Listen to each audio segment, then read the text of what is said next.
Battery চালিত রিকশা নিষিদ্ধের বিষয়ে রবিবারের মধ্যে ইতিবাচক সিদ্ধান্তের আশা করছে বিএনপি। বিদেশে শেখ হাসিনার ঘনিষ্ঠ এস আলমের অঢেল সম্পত্তির সন্ধান পাওয়া নিয়েও কথা বলেন দলের নেতারা। ওমর ফাহিমের রিপোর্ট। নয়াপল্টনের বিএনপি কার্যালয়ের সামনে জুলাই আগস্ট ছাত্র জনতার আন্দোলনে আহত রিকশা, ভ্যান, অটো চালক ও স্বজনদের সমাবেশ। কর্মসূচিতে অংশ নিয়ে বিএনপি নেতারা বলেন, রাজধানীর প্রধান সড়কগুলোতে অটোরিকশা বন্ধের সিদ্ধান্তের বিষয়ে ইতিবাচক সিদ্ধান্তের প্রত্যাশা আশা করছেন। এই গরিবের পেটে যেন লাথি না পড়ে, গরিব যেন বাঁচার মতো বাঁচতে পারে, এই ব্যবস্থা করার দাবি করে আমরা বাংলাদেশের শ্রমিক শ্রেণীকে ঐক্যবদ্ধ করছি।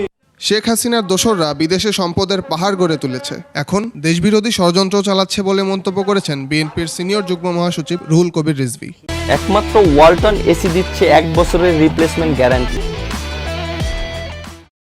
ভার্জিন দ্বীপপুঞ্জ, ওইখানে এস আলম শেখ হাসিনার অত্যন্ত ঘনিষ্ঠ লোক, অত্যন্ত প্রিয় লোক, প্রিয় ব্যবসায়ী। সেই এস আলমের প্রায় 18টি ব্যবসা প্রতিষ্ঠান পাওয়া গেছে।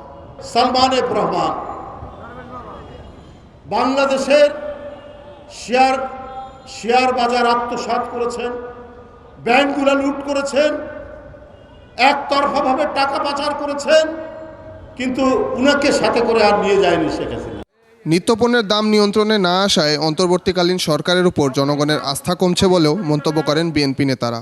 জিনিসপত্রের দাম কমছে, চাল ডাল তেলের দাম কমছে, বন্ড রুটির দাম কমছে, কমে নাই। এইটার জন্যই দরকার একটা নির্বাচিত সরকার। ওমর ফাহিম, 21 টেলিভিশন, ঢাকা।